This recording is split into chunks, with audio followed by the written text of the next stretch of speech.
When most non-Australians think of Australia, we think of, the famous places, your Sydneys, Melbournes, Brisbane's, Queensland. We think of those types of places, but there's a lot more to Australia than just those places. I had a friend from Fremantle who she spent a lot of time teaching in the Northern Territories, and she told me that some of the places there's barely any internet access. You can't, if you're there teaching, you can't just drive to Melbourne or some other big city. You are really, really isolated. And I thought to myself, what are these types of places like? What's it like living in these types of places where you're just so far from the big cities that, it's just you and your mates and that's it. Australia has towns so isolated that if the road closes, life simply stops. Wow. And when I say isolated, I don't mean, oh, we only have one Starbucks. I'm talking about places where the nearest traffic light is 800 kilometers away, What? where Amazon Prime takes 3 weeks, and where going to town is literally an expedition that requires planning, provisions, and possibly a satellite phone. Oh my Australia is God. massive, stupidly massive. It's about the same size as the continental United States, but with the population of Florida. So there's Crazy. a lot of empty space. And somewhere in all that empty space, there are people who looked at a map, pointed to the most remote dot they could find and said, yeah, that'll do. Let's dive into some of these places where isolation isn't just a lifestyle choice. It's basically a survival skill. 8. Birdsville, Queensland. Population, about 115 people. 115, that's it? Unless it's race weekend, then it balloons to 7,000, which must be absolutely terrifying for the locals. Yeah. Birdsville sits on the edge of the Simpson Desert, about 1,600 kilometers west of Brisbane. To put that into perspective, it's like driving from Brisbane to Adelaide, except Adelaide is a rumor, mobile reception is a memory, and the horizon never changes. The town has one pub, the Birdsville Hotel, which is basically the social, cultural, and economic center of the entire region. Wow. If that pub closed down, Birdsville would essentially cease to exist as a functioning society. My No pressure goodness. on the bartender or anything.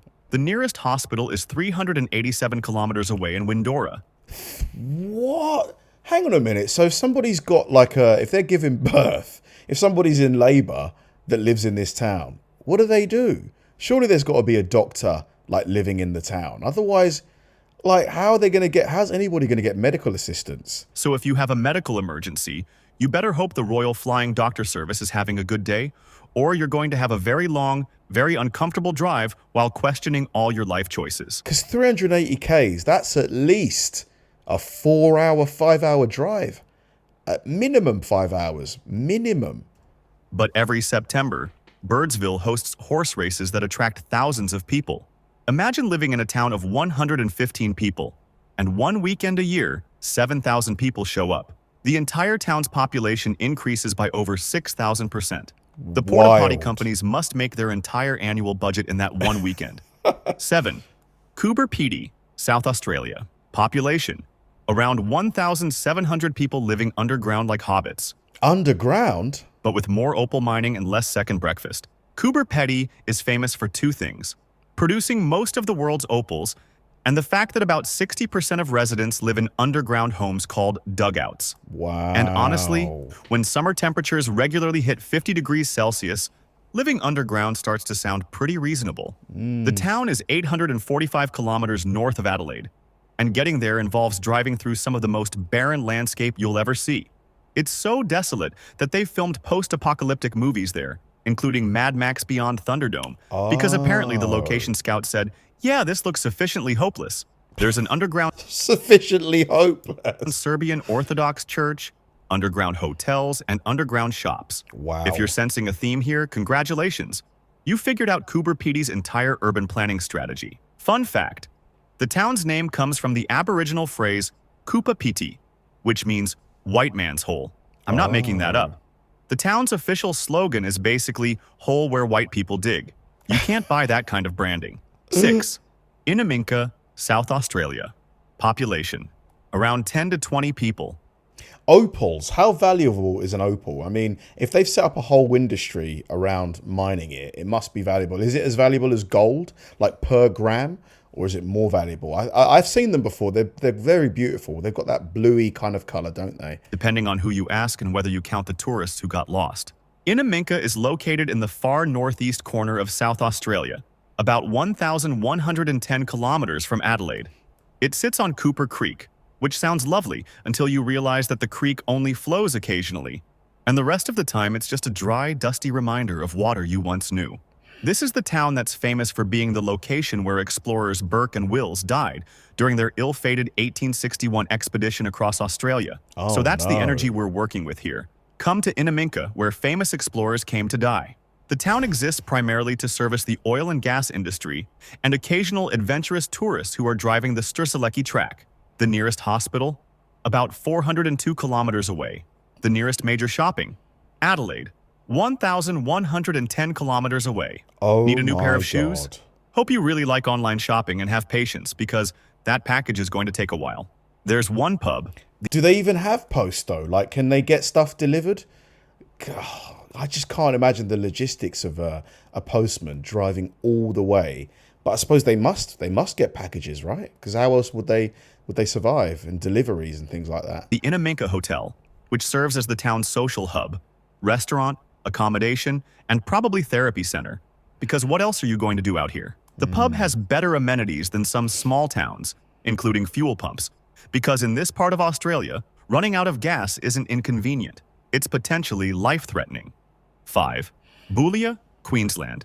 Population: about 300 people, all of whom have definitely seen the Min Min lights at least once. Or so they claim. Boulia is about 1,094 kilometers west of Townsville, sitting in the middle of Channel Country, a vast area of desert that occasionally floods, turning the entire region into an enormous inland sea. When that happens, the town basically becomes an island, cut off from the rest of civilization until the water recedes. It's like being isolated, but with a bonus round of even more isolation. The town is famous for the Min Min lights, mysterious floating lights that appear in the outback. Scientists say they're optical illusions caused by atmospheric conditions. Locals say they're something spookier. Either way, when you're 322 kilometers from the nearest sizable town, mysterious floating lights probably hit different. What do people do for fun, like that live in towns like this? Any Aussies who live in areas like this, is there more to do than what's being said here? Because, I mean, for me, like maybe because of the stage of life I'm at, I'd probably get bored quite quickly. But I guess if you're quite a introvert, maybe you don't really like a lot of people, I can see why this would be appealing. Boulia is so remote that it has its own annual camel races. That's right, camels. Because when you're this far from civilization, normal entertainment options like movie theaters aren't really available. So you might as well race camels. Why not? What else are you going to do on a Saturday? The nearest hospital with full services? Mount Isa, about 306 kilometers away. That's a 2.5-hour drive on a good day. On a bad day, with road conditions or weather, you might as well call a helicopter because you're not making that drive quickly. 300 kilometers in 2.5 hours? I mean, you've got to be averaging like 120 kilometers an hour. Or no, more. Like 120 kilometers an hour. Nobody's averaging that for a whole... That's what, 80 miles an hour? I mean, maybe. 4. Nullarbor Plain towns. That is Eucla, Nullarbor, border village. Population, combined, maybe 50 people who've all made peace with the fact that trees don't exist here. 50. I'm grouping these together because they all share one thing in common. They're on the Nullarbor Plain, which is Latin for no trees. The name is not kidding. It's the world's largest single exposure of limestone bedrock, stretching for over 1,127 kilometers along the southern coast of Australia. Driving across the Nullarbor is a rite of passage for Australians. It's also a test of your bladder control, your marriage, and your tolerance for staring at absolutely nothing for hours on end. The Air Highway has the longest straight section of road in Australia, 145 kilometers without a single turn. You could literally fall asleep. Wow. 145 kilometers just straight. Blimey. If you're sleepy, like, you cannot do that. You just... Oh my God. Sleep at the wheel and stay in your lane. Please don't do that. These tiny settlements exist purely to service travelers making the crossing between South Australia and Western Australia. They have roadhouses that sell fuel at prices that would make your wallet weep. accommodation that's basic but appreciated, and not much else. The remoteness is no joke. If you break down between settlements, you could be stranded for hours before another vehicle comes along. Oh my Cell phone God. coverage is non-existent for huge stretches. It's just you, the So what do you do if you break down? Like, you've literally got to take a satellite phone with you, just in case. road, the occasional kangaroo, and the overwhelming realization of how small you are in the universe. Eucla, once a telegraph station, is now famous for its historic ruins that are slowly being consumed by sand dunes. It's the perfect metaphor for life on the Nullarbor. Everything eventually gets swallowed by nature. 3. Marble Bar, Western Australia. Population: about 200 people who voluntarily live in what was once the hottest town in Australia. Marble Bar is about 1,931 kilometers north of Perth, which is already pretty isolated. It's a former gold mining town that earned its reputation as Australia's hottest town by recording 160 consecutive days over 38 degrees Celsius back in 1923 to 1924. The town got its name from a bar of jasper rock that crosses the Coober River, which early settlers mistook for marble. So even the town's name is based on a mistake, which feels appropriate given that settling here in the first place was probably also questionable decision-making. The nearest hospital is in Port Hedland, 193 kilometers away. I need to understand, though, like, medical-wise, there's got to be a doctor in each of these towns, because it just seems like way too risky for you to live so far away from a hospital, because anything can happen, right? You can't sit in a car for 5 hours if you're having a medical emergency. You might just on the way. The nearest city with actual urban amenities? Perth, at 1,931 kilometers. That's a 14-hour drive, assuming you don't stop for anything except fuel and bathroom breaks. Why do people live here? Mining, mostly. The Pilbara region is one of the richest mining areas in the world, producing iron ore that gets shipped to China. So people endure the heat, the isolation, and the flies, yes, the flies, because the mining industry pays well enough to make it worthwhile. The town has one hotel, one general store, and one caravan park. That's pretty much it for amenities. If you need variety in your life, Marble Bar is not your place. But if you enjoy consistency, extreme heat, and solitude, welcome home. 2. Wittenoom. Population, officially 0, though the government had to enforce it. Wittenoom was the ghost town that won't die, and the government was not happy about it. Located in the Pilbara region, about 1,416 kilometers north of Perth, Wittenoom was once a blue asbestos mining town with a population of 20,000 in the 1950s. Then people figured out that blue asbestos is incredibly deadly. The town was officially closed in 2007, degazetted, meaning it's literally been removed from official maps. I had no idea that asbestos was mined. I thought it was a man-made material. The government has demolished most buildings, removed it from road signs, and cut off power and water. They've done everything short of building a wall around it to keep people out. But in 2018, 3 residents remained. 3 people who refused to leave, living in a contaminated town that the government insists should not exist. Water and power come from generators and tanks. Mail delivery? Stopped. Emergency services? They'll come, but you're signing a waiver first. The last resident was evicted in 2022. The health risks were real. Asbestos-related diseases killed thousands who lived or worked in Wittenoom. Oh my God. It was the most Australian form of stubbornness possible. When the government says you can't live here, naturally, you're going to die here out of principle due to the health risk. Getting supplies meant driving to Tom Price, about 241 kilometers away, or Newman, about 193 kilometers away. Both drives take you through Karijini National Park, which is stunningly beautiful, providing a surreal contrast to the deadly ghost town. 1. Giles Weather Station, Western Australia. Population. Honestly, some of these towns that were like mining towns, the money, like, surely, like, how much money were people making to justify like moving to somewhere so remote, somewhere so isolated with such little to do? It's got to be really good wages.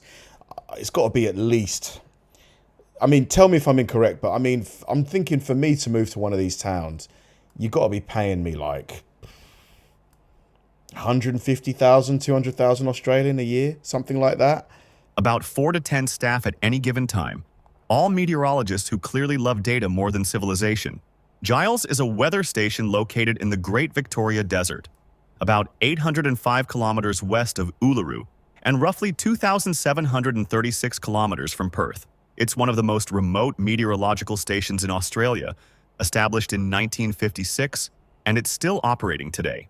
The staff work on Wow. rotation, living in isolation for months at a time, collecting weather data in one of the most inhospitable environments in Australia. Mental. Temperatures can swing from below freezing at night to over 43 degrees Celsius during the day. Ooh. The nearest town of any size is Laverton, about 563 kilometers away. Oh my Why would anyone do this job? Well, if you're a meteorologist who hates small talk, traffic, and other people in general, Giles is basically paradise. You get to focus entirely on weather patterns, atmospheric conditions, and not having to attend office birthday parties. The station is accessed by a dirt road that's often impassable after rain. Supply runs happen every few months, bringing Every few months? Wow, so you got to buy food for like months at a time, basically. everything from food to fuel. If you run out of something between supply runs, too bad. You're not driving 563 kilometers to the nearest store for a jar of peanut butter. Living here means your coworkers are your entire social circle. If someone has an annoying habit, you can't escape it. Dude. You're stuck with it 24/7 for months. It's either a recipe for lifelong friendships or psychological experiments on the limits of human tolerance. So there you have it, Australia's most isolated towns and settlements. Wow. I mean, you've got to be a special kind of person, I think, to be willing to stay somewhere like that Giles weather station place, because I think the boredom of it, like, I get, maybe if your job is everything to you, you're super passionate about weather patterns, super passionate about that sort of thing, but not seeing new faces for months at a time, I don't know if I could handle it. That's why I think you genuinely have to be wired a bit differently to live in these types of places, these super isolated places where there's only 115 people there, 200 people there. I just find that so crazy. Like, you know, the nearest hospital's 400 kilometers away. The nearest massive superstore will be like 150 kilometers away. So, you know, if you've run out of your favorite beef jerky, you've got to wait till next month to get some. It's like, my God. Thanks for watching, guys. If you enjoyed the video, please like and subscribe. And if you did, check out this video right here and hit the join button below. See you there.